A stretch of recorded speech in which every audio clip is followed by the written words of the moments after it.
Si vous suivez un petit peu l'actualité de Nintendo, je pense que depuis maintenant quelques semaines, votre fil d'actualité est rempli de vidéos nous présentant la Switch 2, avec des titres comme la mort de la Switch 2 arrive, ou même l'inverse, l'échec de la Switch 2, et je rappelle que la console n'est même pas encore sortie. Il existe quelques rumeurs sur internet plus ou moins fondées, notamment sur le hardware de celle-ci, mais le reste n'est que spéculation. Et bien, à force de voir tout ça, j'ai même commencé à me dire que ça y est, ma Switch 1 était déjà dépassée et qu'il fallait que je la vende pour pouvoir acheter la Switch 2. Mais après le coup de l'émotion passé, eh bien j'ai commencé à raisonner et je me suis rendu compte que ma Switch 1 allait être encore plus rentable une fois que j'aurais acheté une Switch 2 et que je pourrais exploiter pleinement ses performances. Même mieux, que l'achat d'une Switch 2 me permettrait de libérer le plein potentiel de sa première version que nous avons tous à la maison. Pour cette première vidéo de l'année, j'ai décidé de faire le tour de ce que proposaient les hacks de la Nintendo Switch. Et attendez avant de bouder le sujet de la vidéo, car je suis comme vous et moi aussi, j'ai jamais réellement hacké de console. D'ailleurs, j'y trouvais jamais vraiment un intérêt, notamment avec les hacks de la 3DS, qui pour moi n'étaient pas très intéressants. Mais sachez que là sur Switch, c'est vraiment différent et que je me devais de vous en parler. Déjà commençons par une rapide histoire du hack de la Nintendo Switch, car Nintendo fait vraiment la guerre aux hackers, notamment à cause de l'époque de la R4 de la Nintendo DS, où Nintendo a perdu des millions d'euros juste à cause d'une faille dans leur système. Forcément, à la sortie de la Switch, Nintendo avait mis tout en place pour éviter que cela ne se reproduise, allant même carrément à proposer 20 000 $ à celui qui réussirait à hack la Nintendo Switch. Et vraiment, tout y est protégé, Pas de navigateur internet, pas de rétrocompatibilité, ici la Switch est littéralement un coffre-fort infranchissable.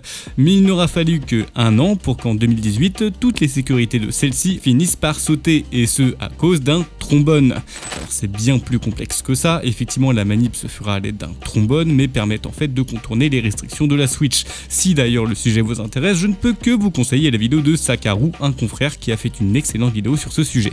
Et nous, ce qui nous intéresse, c'est de savoir à quoi ça pourrait bien servir de hack sa Switch, surtout qu'elle est en fin de vie. Et justement, c'est parce que c'est une console en fin de vie qu'il est très important de lui redonner un second souffle. Si vous cherchez à rejouer aux jeux de votre enfance ou bien même redécouvrir des classiques, eh bien la Switch fait clairement bien le travail. Et pour réussir à faire ça, eh bien le principe est assez simple. Installer un custom firmware, et pour faire simple, eh bien une Switch ça reste un mini PC de poche. Donc théoriquement, il serait même possible d'installer Windows sur celle-ci. Si lorsque vous lancez votre Switch, l'interface est celle de Nintendo, eh bien c'est seulement grâce au firmware, au système d'exploitation disponible sur la console. Et les hackers, eux, s'amusent à créer des firmware custom, soit des systèmes d'exploitation personnalisés, pour pouvoir utiliser leur Switch comme un mini PC. Et donc forcément, cela rend possible d'installer tous les émulateurs disponibles, avec les Joy-Con utilisables comme manette, et surtout bien une bonne autonomie de batterie, avec même la possibilité d'y jouer en mode docké. Les jeux tournent parfaitement bien, de la NES jusqu'à la PSP en passant par la DS et la 3DS, ce qui vous offre un panel de jeux vraiment conséquent. Je pense à Silent Hill PSP et à la possibilité de jouer à Mario et Luigi au centre de Bowser, ou bien même profiter des jeux coop pour jouer avec vos deux Joy-Con. Alors certes, il y a déjà Nintendo qui le propose nativement sur sa console, mais ici tu seras bien plus libre et surtout tu auras accès à des consoles hors Nintendo. Par contre, les performances de la Switch seront limitées sur certaines consoles comme sur Wii ou la GameCube. Alors oui, ça tourne mais ça lag, donc dommage, je ne pourrais pas jouer à Mario Kart Wii directement sur ma Switch. Enfin ça c'est dans la pratique, car théoriquement il serait possible d'augmenter grandement les performances de la Switch, et ce grâce au hacking. Et c'est là que je vais vous demander de vraiment bien me suivre, car je vais vous parler de l'overclocking. Construire une console ou bien construire un PC, c'est la même chose. Vous avez besoin d'une alimentation pour l'électricité, d'une carte mère pour distribuer les informations entre chaque composant, de stockage, de RAM pour le stockage éphémère comme les textures d'un jeu par exemple ou bien les onglets d'un navigateur, d'un processeur pour exécuter les calculs et d'une carte graphique qui elle ne s'occupera que de la partie graphique, donc nécessaire en gaming. Maintenant, l'overclocking c'est quoi? Eh bien ça modifie la vitesse de deux composants, le processeur que l'on nomme généralement le CPU et la carte graphique que l'on nomme GPU. Chacun de ces deux composants ont une vitesse initiale exprimée en MHz ou bien GHz. D'ailleurs, les leaks de la Switch 2, si vous les avez suivis, nous retrouvons ces fameux MHz et GHz pour exprimer la vitesse d'exécution du composant. Je ne vais pas rentrer dans les détails, mais en gros, augmenter cette valeur va augmenter les performances du composant informatique. Cela aura pour conséquence d'augmenter la consommation de celui-ci, donc une durée de vie de la batterie bien plus faible, et ainsi, par la même occasion, forcément augmenter la température du composant. Voilà. Maintenant, vous l'avez compris, ça c'est pour augmenter les performances de sa console, mais sachez que Nintendo a fait l'inverse pour la Switch, c'est-à-dire underclock. Le principe est simple, on diminue la vitesse de l'horloge du GPU ainsi que du CPU afin de pouvoir maximiser la batterie et ainsi limiter la chauffe et donc augmenter la durée de vie. Et ce, en sacrifiant pas mal de performance. Et c'est comme ça que vous comprenez qu'à l'aide d'une surcouche de logiciel nommée Tesla, eh bien les joueurs peuvent augmenter les performances de la Switch en l'overclockant. Et le gain de performance est quand même incroyable. La plupart des jeux qui tournaient en 30 fps en mode nomade se trouvent à tourner à 60 fps, ce qui est bien plus confortable. Et ce gain peut se faire aussi bien sur les jeux Switch natifs comme Zelda TOTK ou bien même sur les émulateurs afin de pouvoir accéder enfin à un émulateur Wii avec un framerate correct. Alors cela peut paraître anodin, mais l'on parle quand même d'un gain de quasiment 50% de performance dans certaines conditions. Ça reste énorme et permettrait donc d'avoir une console portable bien plus puissante sans avoir à passer par la Switch 2 ou bien même tout simplement garder sa Switch 1 comme un émulateur portable bien plus pratique qu'un téléphone et surtout bien plus ergonomique. Mais honnêtement, jouer à des émulateurs sur ma Switch, c'est pas vraiment ce qui m'intéresse. Moi je suis plutôt là à vouloir jouer à des jeux indés dans mon lit, comme Moonlighter, Binding of Isaac ou bien même pourquoi pas Outer Wild. Le problème c'est que voilà à quoi ressemble Outer Wild sur PC et voilà sa version Switch.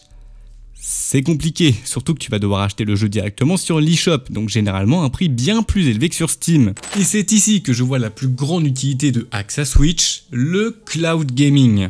Vous ne rêvez pas, ce que vous voyez à l'écran est vraiment possible aujourd'hui. Ici, ce n'est pas la Switch qui fait tourner le jeu, mais bien un PC qui ne fait qu'envoyer des informations à celle-ci. Il ne reste donc plus qu'à la Switch d'envoyer les inputs au PC afin de directement profiter de son jeu sur sa Switch.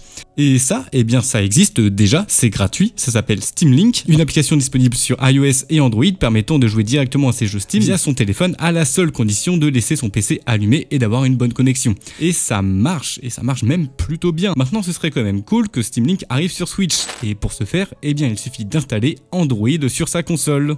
Oui, transformer sa Switch en Android possède d'énormes avantages. Déjà, tu peux avoir accès à Netflix, Amazon Prime et Disney+, ce qui est plutôt cool pour pouvoir l'utiliser comme une Chromecast. Et tu peux jouer directement aux jeux Android sur Switch, notamment avec une bonne autonomie et une meilleure ergonomie. Et surtout, installer les fameux logiciels Steam Link. Et c'est comme ça que l'on voit de nombreuses vidéos spawn sur internet de joueurs réussissant à jouer à des jeux gourmands directement sur leur Nintendo Switch. Alors bien évidemment, vous aurez besoin de votre PC, donc difficile de le faire hors de chez soi. Bien qu'il existe des méthodes, mais certains services te proposent de te connecter directement à des hébergeurs comme le Xbox Game Pass. Donc tu vas pouvoir jouer à Minecraft PC directement sur ta Switch ou bien même jouer à Fortnite dans d'excellentes conditions. Vous comprenez donc que c'est ici l'avantage de Axa Switch et je sais que ça peut faire peur, mais justement profiter de l'arrivée de la Switch 2 pour enfin pouvoir utiliser sa Switch autrement, ça ne fait qu'ajouter la possibilité pour vous de jouer à plein d'autres jeux et d'une façon différente. Sachez que la Switch 2 sera rétro-compatible et ça c'est officialisé par Nintendo. Donc n'ayez pas peur de hack votre Switch à ce moment-là. Cela vous évitera de revendre votre Switch à bas prix ou bien même pire, la jeter tout simplement. Vous n'aurez rien à perdre car la Switch 2 sera rétro-compatible et ça c'est officiel. J'aurais pu aussi vous parler de la possibilité de jouer à des jeux Switch gratuitement, mais d'une part c'est pas très légal et deuxième part ce serait un peu cracher sur le travail de certains hackers. Ici ils ne cherchent pas à voler Nintendo mais simplement reprendre la main sur un appareil informatique. C'est comme si vous achetiez un jeu de cartes basique mais qu'on vous obligeait à ne jouer qu'à la bataille. Alors il y a une infinité de possibilités de jouer à d'autres jeux. Voyez la Switch comme le jeu de cartes et le système d'exploitation officiel comme le nombre de jeux qui vous est proposé. Changer de système, c'est juste changer les règles du jeu. Sur ce, moi je vous dis à la semaine prochaine pour une nouvelle vidéo. Ah, et oui, bonne année.